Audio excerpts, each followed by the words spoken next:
আসসালামু আলাইকুম প্রিয় দর্শক, ওয়েলকাম করছি আজকের নতুন রেসিপিতে। আজকের রেসিপিতে থাকছে কিভাবে খুব ইজি ওয়েতে আপনারা মালাই কেক তৈরি করবেন তার সম্পূর্ণ ডিটেলস। চলুন তাহলে কথা না বাড়িয়ে রেসিপিটি A to Z দেখে নেওয়া যাক। মালাই কেক তৈরি করার জন্য প্রথমে আমি একটি পাত্রে নিয়ে নিচ্ছি চালুনিতে আমি দিয়ে দিচ্ছি হাফ কাপ ময়দা, আরও দিয়ে দিচ্ছি হাফ টিস্পুন বেকিং পাউডার, দিয়ে দিচ্ছি 1/4 টিস্পুন বেকিং সোডা, এখন দিয়ে দিচ্ছি 1 টেবিল চামচ পরিমাণ গুঁড়া দুধ, দিয়ে দিচ্ছি পরিমাণ মতো লবণ। এখন সব কিছু খুব ভালোভাবে চেলে নিচ্ছি। এই শুকনো উপকরণগুলো আপনারাও চেষ্টা করবেন 2 থেকে 3 বার চেলে নেওয়ার, এতে করে এই শুকনো উপকরণের মাঝে এয়ার ক্রিয়েট হবে এবং কেকটাও খুব স্পঞ্জি হবে। এখন চলে যাচ্ছি মূল প্রসেসিংয়ে।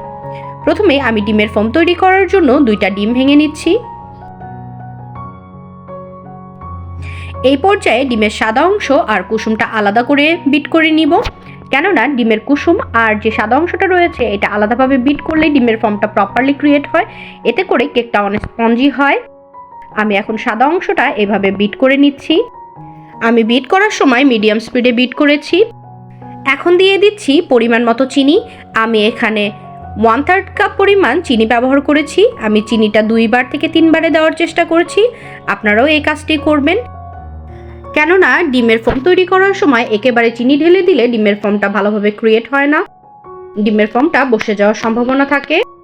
এখন দিয়ে দিচ্ছি 2 টেবিল চামচ পরিমাণ রান্নার রেগুলার তেল, আরও দিয়ে দিচ্ছি 1 টিস্পুন পরিমাণ ভ্যানিলা এসেন্স। এসব কিছু দিয়ে আমি কুসুমটা দিয়ে ঠিক 10 থেকে 15 সেকেন্ড বিট করে নিব। এই সময় বেশি বিট করার দরকার নেই, এখন বেশি বিট করতে গেলে ডিমের ফোমটা নষ্ট হয়ে যাবে। এই পর্যায়ে আগে থেকে চেলে রাখা শুকনো উপকরণগুলো আমি বেশ কয়েক ধাপে দিয়ে দিচ্ছি। একেবারে শুকনো উপকরণ দিতে যাবেন না, এতে করে ডিমের ফোমটা বসে আপনাদের কেকটা আর স্পঞ্জি হবে না। এই পর্যায়ে খুব আলতো হাতে ডিমের ফোমের সঙ্গে শুকনো উপকরণগুলো মিশিয়ে নিচ্ছি। আপনারা হয়তো ভিডিও স্ক্রিনে দেখেই বুঝতে পারছেন আমি কাজটা ঠিক কতটা সাবধানে করছি। এই কাজটা আপনারা যতটা প্রপারলি করতে পারবেন আপনাদের কেকটাও ততটাই স্পঞ্জি হবে। আমি শুকনো উপকরণ দেওয়ার মাঝে মাঝে 2 টেবিল চামচ পরিমাণ লিকুইড মিল্কও দিয়ে দিয়েছি, আপনারা হয়তো স্ক্রিনেই দেখেছেন। এইভাবে কেকের বেসের সাথে আমি লিকুইড মিল্কটা দিয়ে আমি খুব ভালোভাবে কেকের ব্যাটারটা তৈরি করে নিয়েছি। এই কাজটি খুব সাবধানে করবেন। এখন চলে যাচ্ছি কেকটা বেক করতে।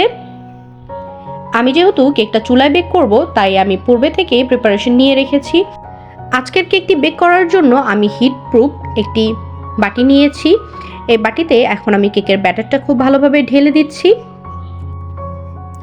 এই পর্যায়ে আমি কেকের ব্যাটারটা 2 থেকে 3 বার ট্যাপ করে নিচ্ছি, এতে করে ভেতরে যে এয়ার ক্রিয়েট হয়েছে সেটা বের হয়ে যাবে। এখন চলে যাব বেক করার জন্য। আমি এখানে একটি হাঁড়িতে স্ট্যান্ড বসিয়ে নিচে পরিমাণ মতো পানি দিয়ে কেকের মোল্ডটি বসিয়ে দিলাম। এখন আমি ঢাকনা দিয়ে কুক করব প্রায় 25 থেকে 30 মিনিট। এই পর্যায়ে ঢাকনার ছিদ্রটা বন্ধ করে দিবেন। কেকটা রেডি হতে থাক, এই ফাঁকে আমরা মালাইটা তৈরি করে নেই। প্রথমে একটি হাঁড়িতে আমি 2 কাপ পরিমাণ পানি দিয়েছি। এবার আমি 1.5 কাপের থেকে একটু বেশি পরিমাণ গুঁড়ো দুধ দিয়ে দিচ্ছি। এবার পানির সঙ্গে গুঁড়ো দুধটা খুব ভালোভাবে মিশিয়ে নিচ্ছি। এখানে আসলে গুঁড়ো দুধের পরিমাণটা আপনারা যতটা দিতে পারবেন ততটাই ভালো, কারণ মালাইটা এতে করে ঠিক হবে। আমি পরিমাণ মতো চিনি দিয়ে খুব ভালোভাবে মালাইটা তৈরি করে নিচ্ছি। আমি প্রায় 1.5 কাপ পরিমাণ চিনি ব্যবহার করেছি। এরকম অনবরত নাড়তে নাড়তে মালাইটা ঘন হয়ে যাবে। আমার মালাইটা রেডি হতে প্রায় 6 থেকে 7 মিনিট লেগেছে। এই পর্যায়ে আপনারা মালাইটাতে কালার অ্যাড করতে পারেন, কিন্তু আমি করিনি, আমি নর্মাল কালারই রেখেছি। এখন চলে যাচ্ছি কেকটা রেডি হয়েছে কিনা সেটা চেক করতে। প্রায় 25 থেকে 30 মিনিট পর আপনারা হয়তো লক্ষ্যই করছেন কেকটা সম্পূর্ণ বেক হয়ে গিয়েছে।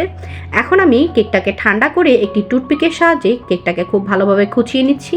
আপনারা এই খুঁচানোর কাজটা কাঁটা চামচ দিয়েও করতে পারেন, কিন্তু আমি টুথপিক দিয়ে করেছি। এখন কেকটার উপর মালাইটা ঢেলে দিচ্ছি। মালাইটা অবশ্যই হালকা গরম অবস্থায় ঢেলে দিবেন, এতে করে কেকটা সম্পূর্ণ মালাই শুষে নিবে। আমি এখানে প্রায় 1.5 কাপের মতো মালাই ব্যবহার করেছি, তবে কেউ চাইলে মালাইয়ের পরিমাণটা বাড়িয়ে কমিয়ে দিতে পারেন। আমি কেকটা আর একটু সুন্দর লাগানোর জন্য ওপর থেকে কিছু কাঠবাদাম কুচি দিয়ে দিচ্ছি। এটা অপশনাল, আপনারা না চাইলে দিবেন না। আপনারা এর সাথে আরও কিছুটা চেরি ফল দিলেও দেখতে ভালো লাগতো, তবে আমার কাছে শুধু কাঠবাদামই অ্যাভেলেবেল ছিল, তাই আমি এটাই ব্যবহার করেছি। কেউ চাইলে কাজু বাদামটাও ইউজ করতে পারেন। আমার কেকটি সম্পূর্ণ রেডি হয়ে গিয়েছে। আশা করছি এইভাবে মালাই কেক তৈরি করলে বাসার ছোট থেকে বড় সকলে পছন্দ করবে। এইভাবে আমি কেকটা তৈরি করে ওভারনাইট ফ্রিজে রেখে পরের দিন সার্ভ করেছি, তবে কেউ চাইলে ইনস্ট্যান্টও সার্ভ করতে পারেন। আশা করছি আজকের সহজ মালাই কেকের রেসিপিটি আপনাদের কাছে ভালো লাগবে। যদি ভালো লাগে তাহলে অবশ্যই আমার চ্যানেলে একটি সাবস্ক্রাইব দিবেন এবং আমার ভিডিওতে একটি লাইক এবং একটি কমেন্ট করে পাশে থাকবেন। আজকের মতো এইখানেই বিদায় নিচ্ছি। দেখা হবে অন্য কোনো রেসিপিতে। ততক্ষণ পর্যন্ত ভালো থাকবেন, সুস্থ থাকবেন। আল্লাহ হাফেজ।